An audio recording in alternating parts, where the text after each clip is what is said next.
Good afternoon, and welcome to this episode of the AddDrop Podcast. I'm your host, Terrance Biggs. It is Wednesday. You know what it is. It's time to get smarter. You know him, you love him.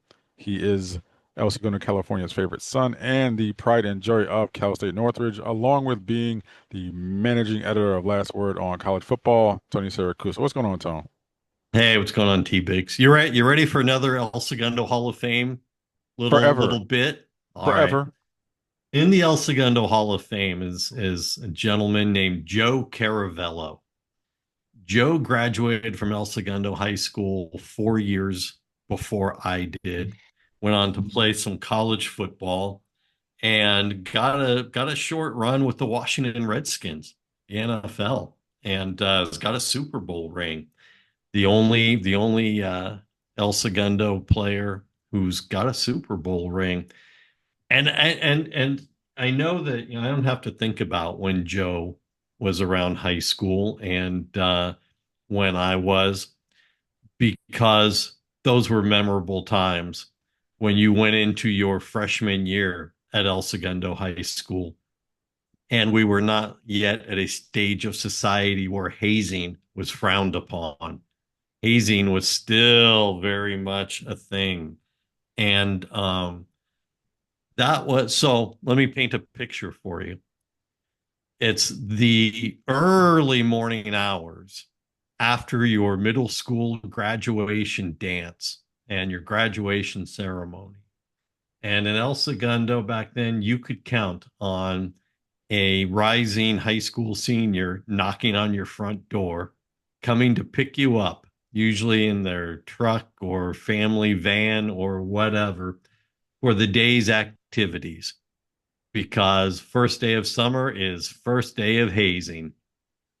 And it was, and I will tell you that I remember being taken to Joe Caravello's house. There was probably about 9 or 10 of us, and we knew it was coming. We you just knew this was the tradition. We knocked on the Caravello front door with Mrs. Caravello answering the door, and we were to ask her if we would be allowed to clean up their yard. And she, of course, said, "Why, sure, that would be terrific." And so it was yard work interrupted from time to time with, "All right, grab your ankles," and the wiffle ball bat across the back of the legs.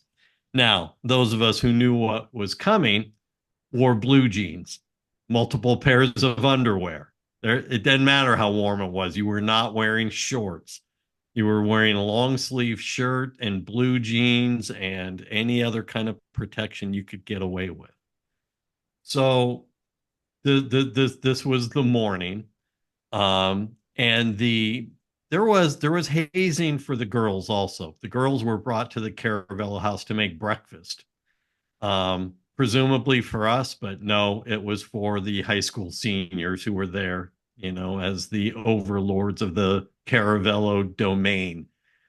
And then it was off to several other houses throughout the day, one of which was a guy by the name of Rob Razik. And I'm going to tell you quickly how I remember it was Rob Razik, because in Little League, when I was just coming up, and Razik was a few years ahead of me, so I was 8, he was 12. I could not hit, and I was not in the minors. I was in the upper level, the majors. Had a great arm, couldn't hit a lick when I was that age at that level. And I knew that if I stepped out of the batter's box when Razik was pitching, it would piss him off, and the next pitch would be at my back.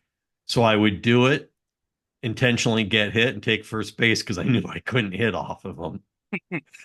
Razik remembered it all those years later. And in my jeans, Razik made me the guy who had to clean his swimming pool. So I had to go in my jeans and long sleeve shirt with a toothbrush to scrub the swimming pool. Um, this was the day. This was and but if you got it done, word got out, word spread among the seniors. Hey, Siracusa did his hazing. He now gets his summer. No one else gets to do anything. He's done with his hazing. Um, the girls, after cooking breakfast, had to do things like go to the airport. And of course, this was way pre 9/11 when you could just walk around the airport, even go up to the airline gates. And they had to go in their pajamas and sell squares of toilet paper to the people coming in and going out of the airport for about a quarter each. And you were not allowed to leave until you'd sold $10 worth of toilet paper. Lord. So Joe Caravello, and Joe was a big dude. So Joe at one point decided the wiffle ball bat was not enough. He took the wooden oar off the rowboat that was there and experimented on me. It was tough. Oh, It was tough to sit down for a couple of days. At someone else's house, they thought it would be cool if while we were cleaning their yard, we did we had a dip of tobacco, some chewing tobacco. Although not chewing tobacco because it was the dip in the can. So I took a dip, and of course it tasted nasty, but I found a way around it because he was going by patting people on the back, trying to be funny. So when he wasn't looking, I had spit mine out into the dirt and covered it up, but acted like I still had it in my mouth. And he came and slapped me on the back, and I pretended to swallow it. If you know what happens when you swallow chewing yep. tobacco, you get violently ill. So all of a sudden, they were worried about me, brought me inside and had the girls make me a sandwich and give me some food. So I'm looking out the kitchen window and all my friends still doing yard work while I'm sitting inside eating. So that was the Joe Caravello story. He is in the El Segundo Hall of Fame, and we were the class that ended that kind of hazing at El Segundo. We still did initiation, but without the physical part of it. I made someone come clean up my backyard. We had about 5 guys. I let all the trees go and the leaves go for like weeks, and they had to do that and stuff. But we actually fed them when we were done with them, and no wiffle ball bats or anything like that. They just had to pick up the leaves one by one and things like that. No big deal. But Joe That's Caravello, El Segundo High School Hall of Fame and Super Bowl ring owner. See, you can't beat that. Now, I know last week we discussed UCLA and everything Yes, sir. going on, and has there been any new developments or anything that you have seen or anything that you had heard about possible things going on with the program? Yeah, what I'm going to tell you is there are rumors that that a different assistant, that Jonathan Smith, the head coach of Michigan State, interviewed for the UCLA job while he was in Los Angeles last week as Michigan State played USC. I'm going to tell you the story is completely false. I'm going to tell you that there was that there was stuff posted that an assistant coach at Oklahoma interviewed for the job. I'm going to tell you it is extremely false. It was Ben Arbuckle allegedly interviewed for the job. Completely false. UCLA hasn't even finished putting together the selection committee, the search committee. They've got one more spot they want to fill. There's no one to interview with. So it's just social media gobbledygook. I am going to tell you because I know at the end we always like to discuss what's coming up on Last Word on College Football. So I'm going to jump the line and give you one thing that's coming up. As you and I tape this will publish late Wednesday night, late East Coast time, viable West Coast time. Some former players have spoken out on the process, on why UCLA is in this situation yet again. The rumors about finances, the issue of the on-campus stadium and why there won't ever be one, takes on the national media who keep bringing things like that up. What happened to Deshaun Foster? We have 5 former players who went on the record with us. We did 6 hours of interviews from early Sunday evening to Tuesday evening. And have put it into an article that it's probably going to be long enough to run in Vanity Fair because it's of such length. Hopefully, it will be worth it, and the readers will find it worth it. But it was tremendous insights from guys who played for UCLA going on the record one-on-one with us, each one of them a separate interview with us, um, and talking about why things are the way they are right now. And so that's the UCLA update. When they put together the search committee, do you think I was thinking of a name, Will Stein, the offensive coordinator at, Mm-hmm. I Mm-hmm. think Oregon. I Yep. like his use of being able with misdirection, be able to fool the defense, and he's like 35, 36. Somebody like Yeah. that would make a decent interview. May not a good candidate, but at least a decent interview. No, I think he's a good candidate. I'm not sure he wants to leave Oregon right now. When you look at what Oregon is doing, when you look at what Dan Lanning is doing, when you look at you're going to have to play Oregon every year as you go to UCLA. It's I don't know. I don't know that it's the right place for him. I think if UCLA got him, that would be terrific. I will tell you that Tony White from Florida State is going to be one of the candidates. You talk about people who, you know, and the former players all said, I don't want to give away too much of the article. I still like people to think about reading it, but they all felt badly for Deshaun Foster. It just was mishandled from the beginning. And a lot of it has to do with the athletic director, Martin Jarmond, and how he got pulled around by Chip Kelly. And all of a sudden, you're in mid-February needing a coach a couple of weeks before spring camp starts. And you're not going to get a big name coach at that point of a search. So they felt badly for Deshaun. But like I said, they talked about other people, other candidates. We didn't really focus so much on who they think good candidates will be, because it was really more about the current status of UCLA. A program that, believe it or not, is still in the top 20 in the country in history of bowl game winning percentage. They went through a stretch where they won 7 in a row. And in the Terry Donahue era and even the Bob Toledo era. And so it's, where did it go wrong? Where did it go off the rails? Um, and what does it take to fix it? And so Tony White's name came up. There were people who could confirm and had confirmed to us already. He was interested in the job when they gave it to Deshaun Foster. But this was obviously a very truncated search process, being in the middle of February of last year. And he is a UCLA alum. He played football at UCLA. Understanding the circumstances at UCLA seems to be important in the thought process. Something Chip Kelly never had. Um, the Jonathan Smith is going to be a name that a lot of people are going to throw around. He did great at Oregon State, did well in the Pac-12, is from Pasadena, so he's familiar with the local landscape of high school recruiting and whatnot.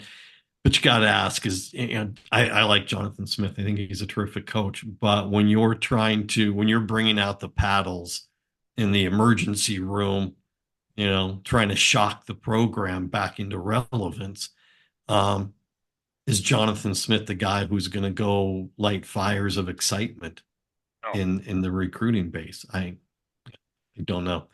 I think if it's Jonathan Smith or Will Stein or Tony White, I think White or Stein are probably better choices right now. exactly. I see the program and like it is. I think some people have to be of a certain age to fully appreciate and understand the UCLA football legacy, which runs decades, just Mm-hmm. generations. And if they can get back to establishing some of that and they're in the right conference to make those steps forward, Sure. because right now, even though they've been struggling, they're still ahead of your schools like Minnesota, Mm-hmm. Wisconsin, A lot of the Purdue. Big Ten schools. Yeah, Like absolutely. three-quarters of the Big Ten, they still are Yeah, ahead of right now, even though absolutely. they're 0 and Look, 3. people look at the pictures of the 2/3 empty Rose Bowl, and they're like, ah, they should do an on-campus stadium. And you and I talked about this last week. You're not going to get an on-campus stadium. It's not going to happen, period, ever, full stop, move on. Um, the but I've been there in days when that place was packed, when they were winning and beating Alabama, beating Miami, beating Texas A&M, and the place was packed and it was jumping. So it is doable, but you have to win. There are too many other things to do with your disposable income in Los Angeles when the football teams aren't winning, when the Lakers aren't winning, whatever. There's so many other things to do there that it doesn't work if you don't win. Um, and and there's been a disconnect between the administration all the way up to the chancellor, um, through the athletic department for a lot of years now. UCLA has a new chancellor. Julio Frank came over from the University of Miami in January and has spent much of the last couple of weeks talking about putting a lot of emphasis on the football program, because Miami, to him, showed that when you win, it's got a positive impact on the entire university, financially, as well as just in terms of the overall vibe of the campus. And so it is a priority to him. And that comes as a welcome note to the guys we talk to in these interviews, because a couple of them remember the days of Chancellor Charles Young, and that was back in the mid 70s into the late 80s. Chancellor Young put UCLA academics on the map, but he also put the athletic department as a priority. He didn't try and separate the two, to the point where Terry Donahue told me this story years before his passing, a few years ago. Charles Young used to get UCLA in trouble all the time because he would be on the sidelines during the games as the chancellor of the university. And Donahue told me, and several of these guys were familiar with it. They played during that era, and that the game referees would warn Donahue consistently from game to game, get him away from me or I'm going to flag you guys for unsportsmanlike conduct, because Young would be on the sidelines yelling at the officials. Now, is that what you want a university chancellor to do? No. But if the choice is that or the stoicism of Gene Block, the most recent chancellor who had to be dragged to sporting events because he absolutely did not care, then yeah, you'll take Charles Young and his overzealousness. The other big news out of UCLA that has happened it happened a month ago, but it became public about 2 weeks ago, thanks to our friend Ben Bolch at the LA Times uncovering it. UCLA's $200 million athletic department debt is gone. The university has covered it off, Hey, that's which great. Gene Block had refused to do. The most he would do is offer the athletic department a low interest loan from the university, to help pay it off, which is just absurd. So there's still some deficit spending going on because they've only gotten their first payment of 75 million from the Big Ten. So there's still a little bit of deficit spending, but the massive hole that they were in, which was really kind of predicting what their next moves would be in any given sport or coaching search, that debt has been taken care of by the university. That's huge. That is that. It I is. mean, It is. It is. They wouldn't do it before. Cal did it. Cal went into their athletic department, was financially upside down after the football stadium renovations, and the stadium paid, or the university rather paid for it. Why couldn't UCLA? UCLA's got endowments coming out their ears. I mean, we're talking in the billions. So it's been taken care of. I mean, you can't beat that. I mean, that is the best thing because you You can have, now and you, operate. You can now operate with essentially a clean slate, knowing that with your TV contract with the Big Ten, any deficit spending you do right now, as long as it's, reasonable, is going to be covered off by June of next year.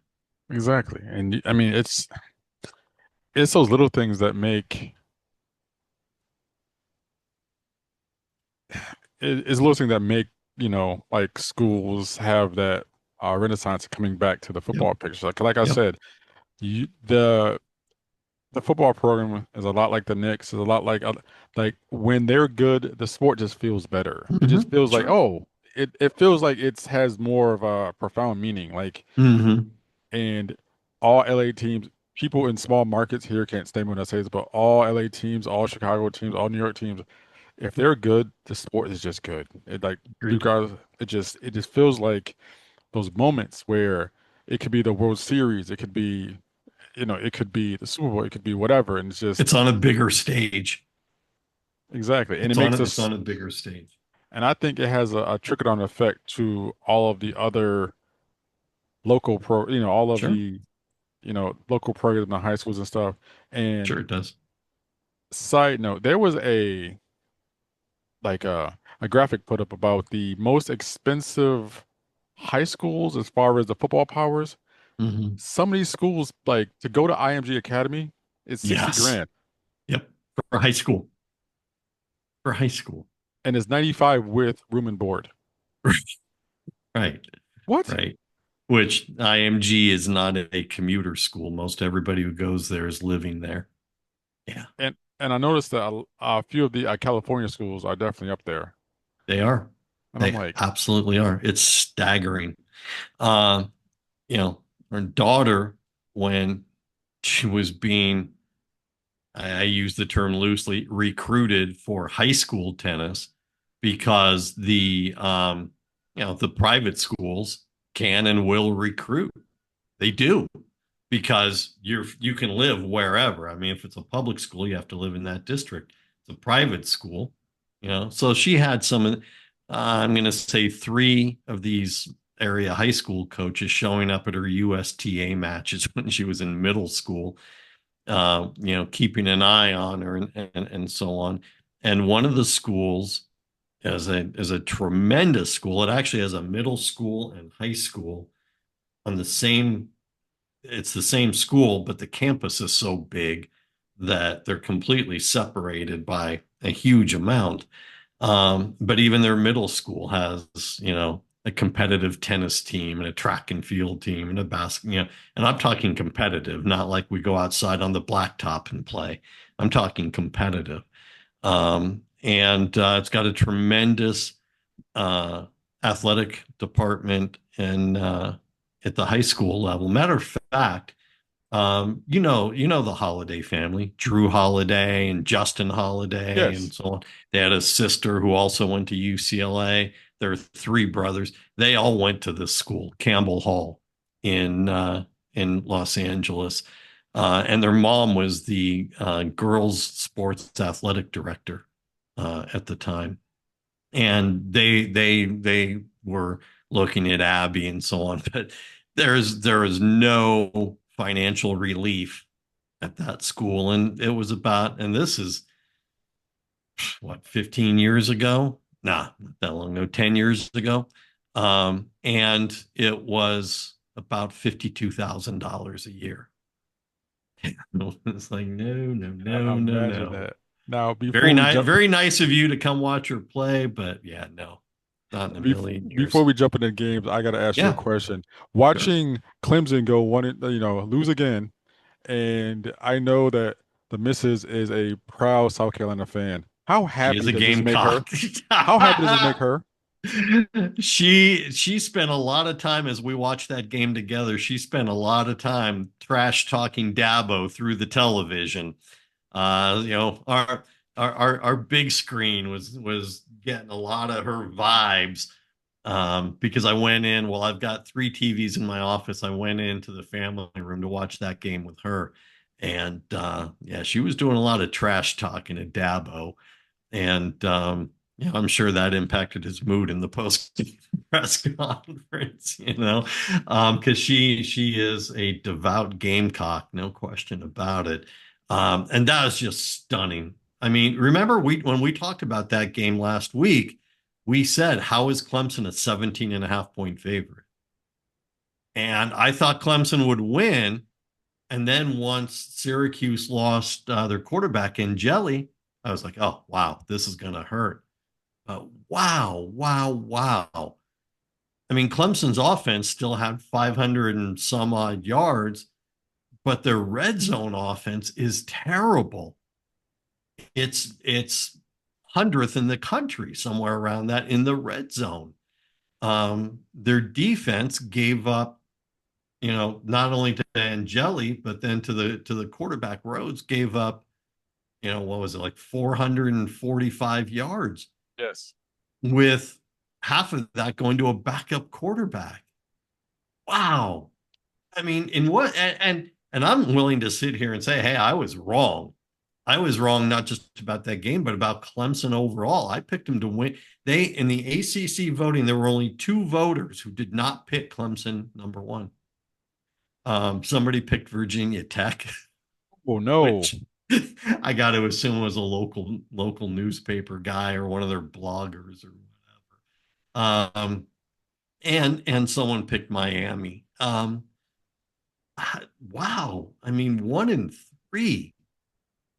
That's just stunning. And you look at it, and you look at Dabo, and you could tell it's eating at him, but Sure. his job is safe. He's not Oh, going of course anywhere. it is. Oh, no, no, no, I no, no. think I I mean, think there is no hot seat for Dabo. That university loves him. The community loves him. The city of Clemson loves him. The fan base may get irritated. Whoever that kid was who called him during his talk show last year, right? Right? We're looking for him about now. But I mean, yeah, he's not there. He's putting more pressure on himself than the school is putting on him right now. I think he's trying to use the imaginary hot seat as a rallying cry for his team. Sure. Oh, sure. Like it's Sure. the us Sure. against them. I'm like, dude, you're Clemson. You've won two national championships in the last what 10 years, Right. and you can't pull the underdog card. You really cannot. That's not But for I'm you. going to tell you right now, as far as I'm concerned, Clemson is the story of the year right Yeah. now through the first 4 weeks. Their epic spiral is the story of the year. I mean, I watch Cade Klubnik just I don't know. There's something he lacks something from last year. He doesn't seem as crisp with his passes. He just seems Yeah, he eh. doesn't, and again, that offense bogs down in the red zone. It bogs down, and I don't understand it. I really don't. And you can see it when they're in the red zone, and even when the camera zooms in on his eyes, Yeah, he gets frantic. He gets there's a lost. lack of confidence, which I don't understand. This has No. been your job for 3 years. Yes. This is year two with Garrett Riley as the offensive coordinator. You Like clicked last year. What's different now? I I mean, was yeah, you've had to replace offensive linemen. The offensive line isn't that bad. It's not like as good as it has been in years past, but it's not that bad. no, I always thought that, if he had a big season this year, he might go down as like one of the top five best quarterbacks in the program's history. Sure. Sure. He'd be Now up there it's, with Trevor Lawrence and Deshaun Watson and so on. Sure. but now he's like, No. Nope. no, no, and it's wild to watch. Now, when we look at the all of the games this week, the first one, let's see, let me look at what we got here. We got Sorry, I'm looking down because I've got one of my cats in here screaming at me.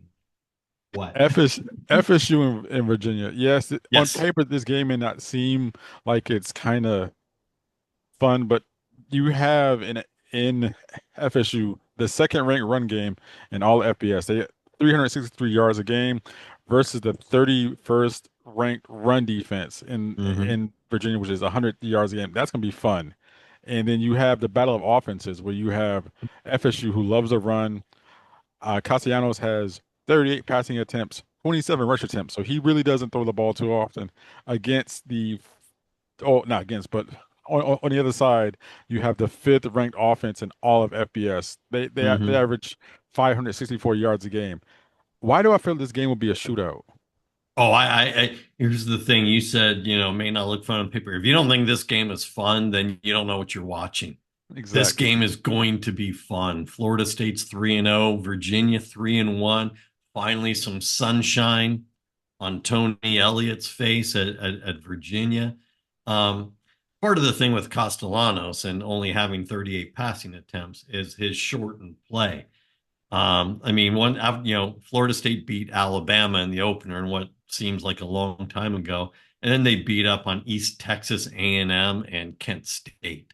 True. So he was out early and even hurt his ankle last week against Kent State. But um, Mike Norvell has this week said he's 100% a go for this week's game. So he's got the 3 passing touchdowns, 3 rushing touchdowns, got 594 passing yards again in shortened play. So the offense and the offense looks good for Florida State. I mean, they're averaging 19 yards of completion, which is number 2 in the country right now. Virginia, wow. I mean, they've got Jamari Taylor, a running back who looks really good right now. He's among the nation's leaders in rushing touchdowns with 6. He's got 300 yards already rushing. They have a very Virginia runs, they burn a lot of clock because they have a very balanced offense. And so for Florida State, your opportunities are going to be fewer in number, and you're going to have to rely on Castellanos to light it up downfield when you get the ball. Now, the Virginia defense, a little bit of a question. I mean, they gave up 35 points to North Carolina State in the one loss that Virginia has this season. Um, but they haven't been giving up the big play. They've been giving up chunk plays. So we're going to see how much Florida State is willing to push the envelope against that defense. I think this is a great game. I'm looking forward to it. I see the Seminoles winning it by seed and winning it by like less than 8 points. Yeah, I think that sounds about right. Yeah. I mean, that's how I kind of see it. Next game we have Ohio State and Washington. Now, Hmm. I was listening to Rick Neuheisel, and he brought up the 1999 season when he was the coach up in Seattle, Yep. and Ken Dorsey, who was a sophomore at the time, Hmm. came in there and lost 34-29 Hmm. despite having the advantages all over the place. To Neuheisel's point, he thinks that Julian Sayin is going to suffer the same thing going up against the Washington team. That's possible. Look, when that stadium is packed, it's loud. It is really, really loud. I know people looking, oh, it's beautiful. It is beautiful. It's probably one of the most beautiful stadiums I've ever been to in all my years of doing this and all my years of traveling to other games. It is one of the most beautiful stadiums you'll find. Um, but when you look at it, watching it on TV, what you'll notice is the overhang at the top of the stadium on both sides of the stadium is aluminum. So it echoes when that crowd gets going and they're stomping their feet and whatever. It echoes in there, making it really, really loud. Washington has won 21 straight home games. There's a reason. Look, they're good, but it is also a distinct home field advantage there. I know people don't look at it the same as 105 people at the big house or whatever the number is at Neyland in Tennessee, but it is loud when it is full, and it is full every week now, and certainly obviously is going to be full for this game. Both teams coming in at 3-0. Um, you've got a really good Washington offense right now. Jonah Coleman, the running back, has got 9 touchdowns already, leads the country in rushing touchdowns, and he's pulling off 6.5 yards a carry. You combine that with Damon Williams, the quarterback, who's got another 2 rushing touchdowns. He's very much a dual threat. He's only a sophomore, but he's throwing at a 73% clip for almost 800 yards already and 6 touchdowns. And here's the big part: no interceptions as a sophomore. he's not No the interceptions, no mistakes. he's not the biggest quarterback, but he is Nope. fun and he takes care of the ball. Like he doesn't put the offense in any peril by making That's foolish it. plays. That's it. That's it. Where He doesn't put them, you're not going to see Washington playing behind the chains very much. He doesn't make those kinds of mistakes. and when he I don't know if San is going to. Here's the thing: Ohio State is 3-0. They've played 3 home games. Um, they are, but it was Texas, which was a good win. Was an ugly game, but a good win. Then Grambling State and Ohio. This is going to be a different kind of test for San. But I don't know if you're going to have to need him, if you're going to need him to be outstanding to win so much as that defense for Ohio State stepping up. I mean, they're only allowing 5.5 points a game on average. Now, again, Grambling State and Ohio, in addition to Texas. So we put that up there. Um, Opponents are 0 for 4 in the red zone against them because Grambling State and Ohio didn't get to the red zone, and Arch Manning in Texas failed miserably when they were in the red zone. So I think that they've got weapons on offense. I think Ryan Day, the other part of it too is Ohio State's coming off a bye, and Ryan Day is 6-0 coming off a bye week. Now, this is one of the tougher games he's had coming off a bye week, but nonetheless, man, this is a great game. This is the one where you sit there and you don't get up to get snacks or go to the bathroom until it's a TV timeout or halftime because you don't want to miss anything. I see Ohio State, they'll win this game comfortably, but not too comfortably, where it's like a 9 or 10 point victory. Yeah, I think I saw the spread this morning was about 9.5. I don't think Ohio State covers the spread. Oh, you think a Um, little closer? I think it's about a 3 point margin. I feel that. I can see it. LSU and Ole Miss. Now, Mhm. after watching uh the Tigers stat pad versus Southeastern Louisiana, when you read all of the accounts, you have people who are now sold again on Garrett Nussmeier. Their offense is terrible.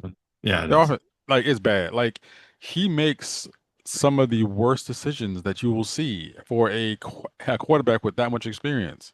Hmm. And they're facing an Ole Miss team where they have two quarterbacks.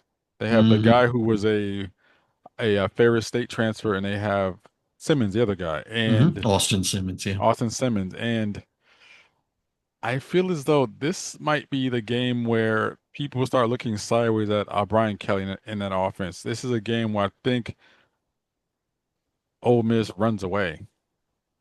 Look, man, I am on board the Trinidad Chambliss bandwagon at Ole Miss. I mean, man, to come from Ferris State, be the backup to Austin Simmons. Simmons gets hurt, and Simmons is healthy now. Simmons is ready to play. But how do you take Chambliss out? You He's can't. got back-to-back 400-yard passing games with 5 touchdowns and no turnovers. You don't take him out. What have people have lost your mind if you think that Simmons gets his job back that easily. Um, like LSU's defense, this is going to be one of the better defenses, obviously, that Chambliss has had to play against so far. They're only allowing about 10 points a game in the first 4 games. Clemson, Louisiana Tech, Florida, and Southeast Louisiana were the 4 opponents that got them to 4-0. So, and again, all of a sudden, Clemson comes with an asterisk, doesn't it? But Ole Miss, man, they're putting up the offense. They're putting up 44 points a game, top 10 in the country. Um, and they're averaging 49 points a game at home, which is where this is. It's in Oxford. Um, you know what, Nussmeier, I agree. He confounds me. There are halves, there are quarters where he looks really good, but in the same game, you could get two different Garrett Nussmeiers. I mean, he's thrown for almost 1,000 yards already, but some of the mistakes, some of the decision making, you don't expect out of a guy as experienced as he is. Um, he's also got some challenges. Um, he's got some challenges in the offense because the starting running back, Caden Durham, is listed, and we'll see what happens on Thursday when they release the availability report. But right now, he's listed as day to day with an ankle sprain. And then you have Brian Kelly during this week's press conference explaining how Garrett Nussmeier is dealing with a injury to his torso. If you are the defense coordinator on another team, why? Right. Like, why is Kelly saying it? Like, you're literally putting a giant target on that area. I bet you And are. all you say he might be dealing with an injury. Leave it at that. The fact he's being too specific is weird. Here's what I think right now. Ole Miss is ahead of schedule, right? I mean, they had the offense built around Jackson Dart last year, and then you're going to go through a little bit of a rebuild with Simmons, and then Simmons gets hurt, and you got this kid Trinidad, and you're kind of in a state of flux, but they're ahead of schedule right now. I mean, they had Georgia State in the opener, but then they beat Kentucky, they beat Arkansas, they beat Tulane, um, and manhandled Tulane. It was much easier for Ole Miss than I thought it was going to be. And Ole Miss is way ahead of schedule. I can't say the same for LSU. One of the things I like about Ole Miss, they have a receiver, Daquan Wright.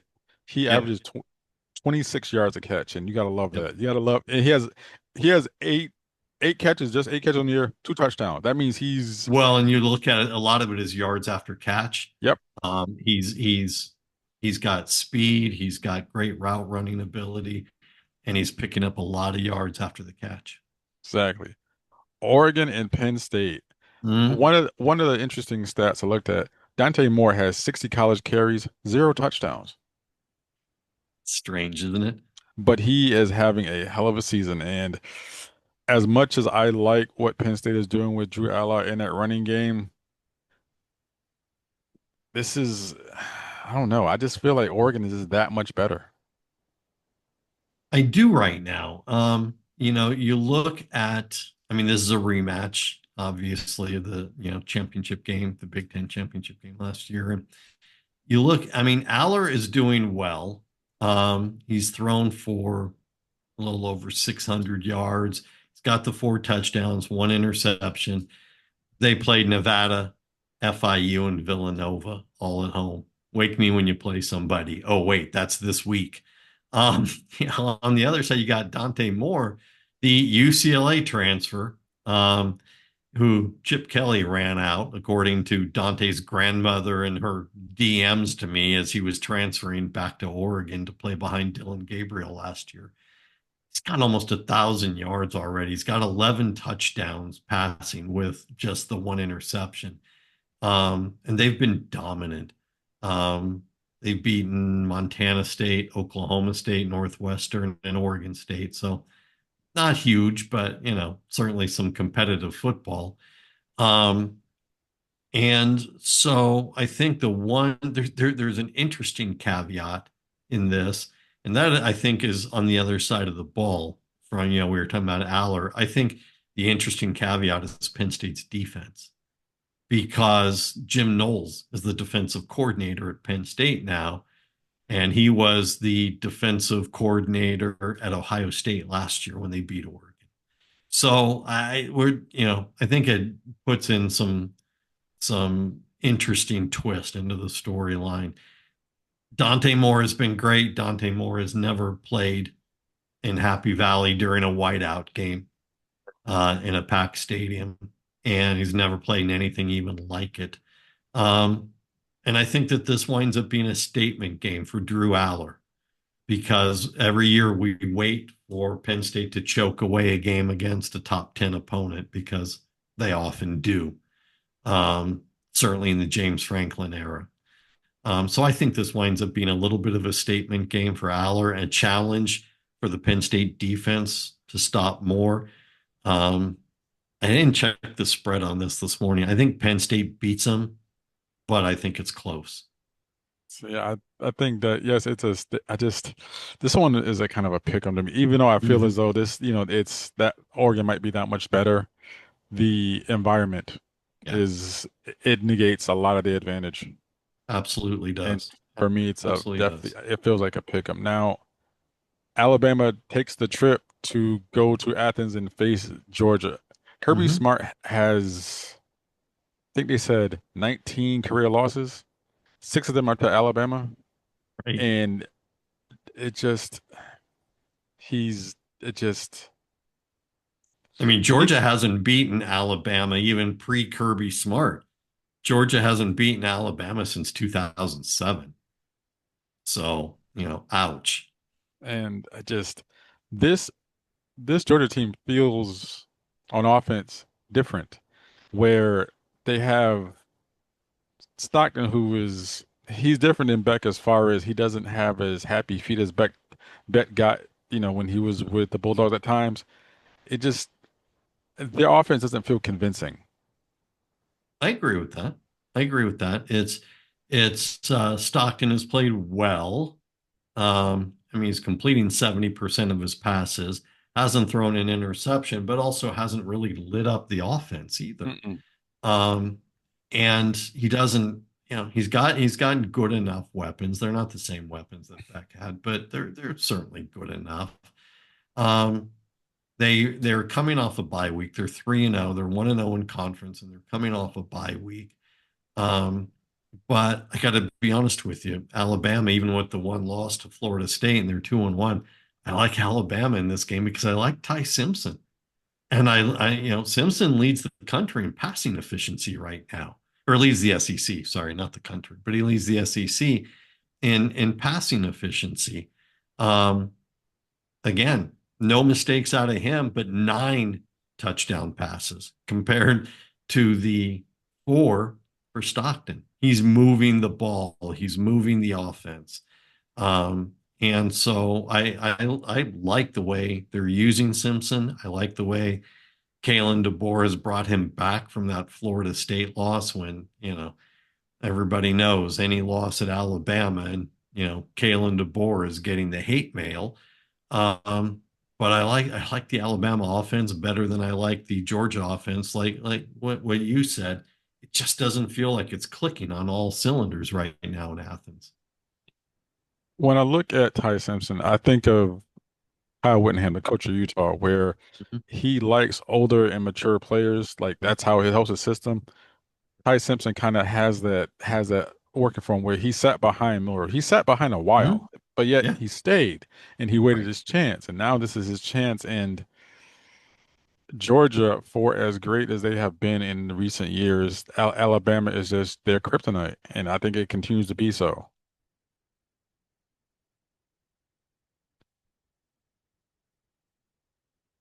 When we look at this game, as far as I think Alabama wins, but it'll be close. I I think agree. Alabama I, wins. and sorry, I lost you for a second there. Same. My Wi-Fi went wonky, but I'm here. Now I think Alabama wins, and it'll be close. Now Mike Gundy, our last Yes. he doesn't have to worry much about the whole NIL thing and teams spending $40 million on offensive line, where I think his coaching days aren't over. I think he will end up at a Power Four. I got a feeling.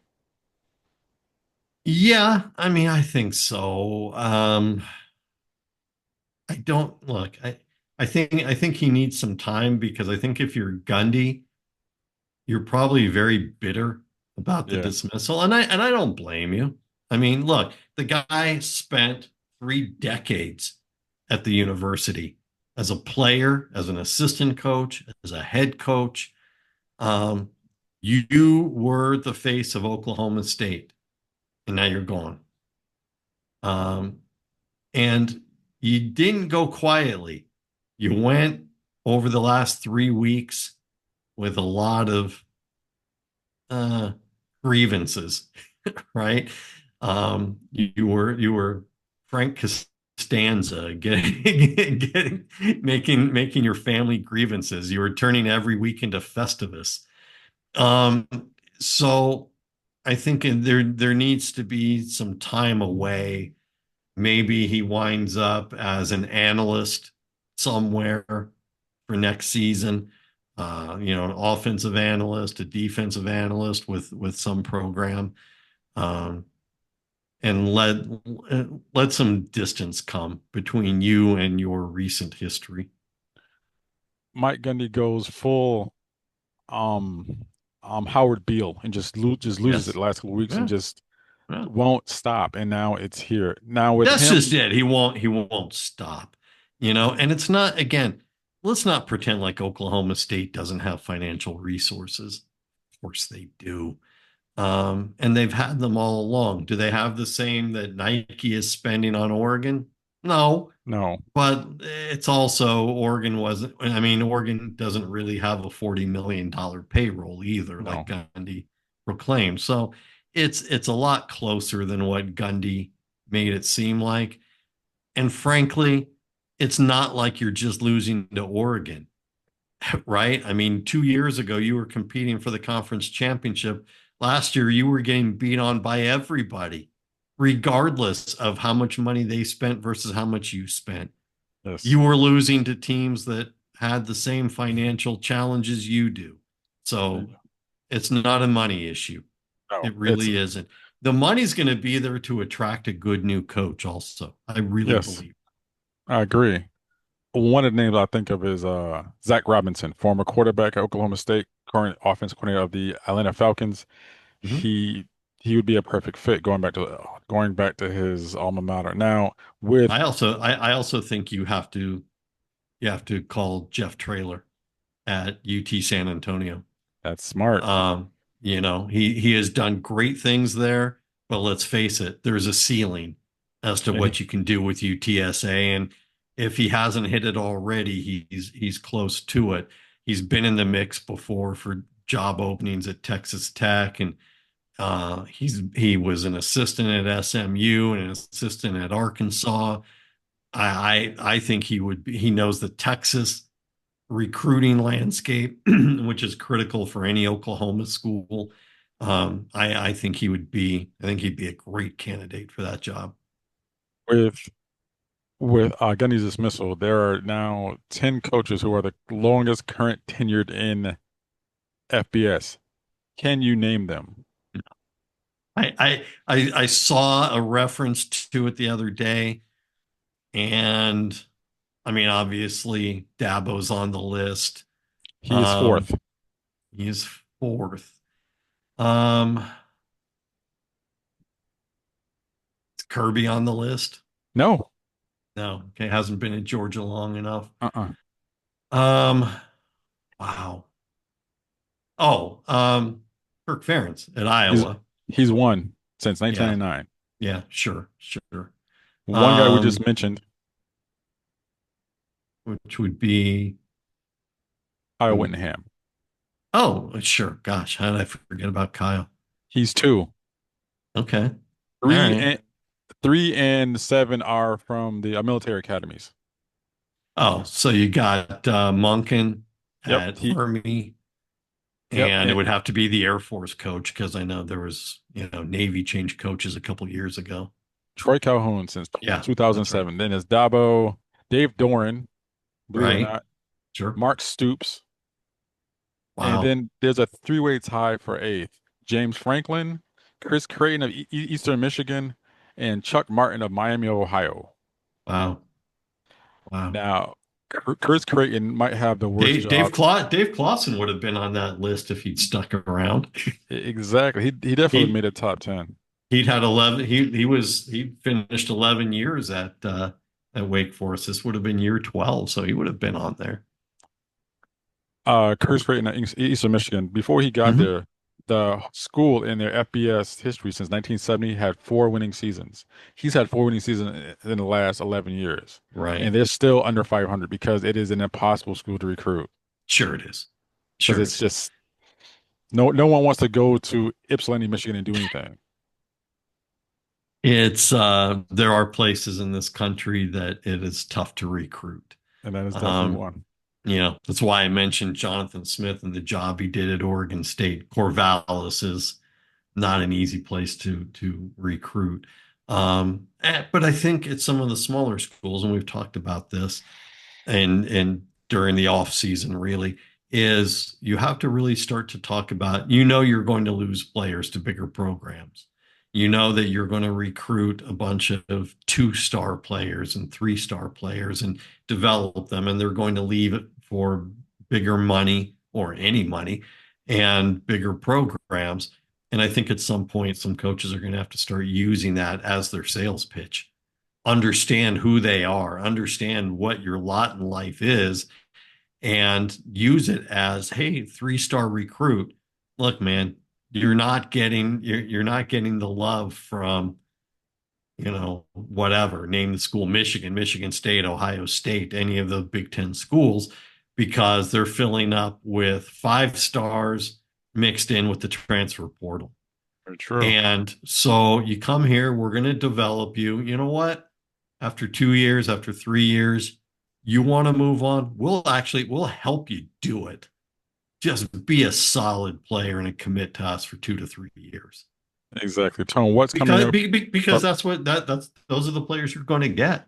Exactly. You have to do with what's available. What's Yep. coming up on Last Word, and how can people interact with you on social media? We have the Heisman poll. We have, as you and I record this, we just released the postseason, the bowl projections. We've got previews of some of the games we talked about. We also spent some time in the case of like Ole Miss, as the SEC has made its announcements on, what the built-in three protected games are for each school going forward as they move to 9 conference games starting next year. I don't understand why the SEC did that in the middle of the season, because it'll get talked about for a couple of days and then everyone will blow it off. As opposed to if you do it in February, it's a topic for 3 weeks, when there's less material. But we started covering some of that, so we were into that.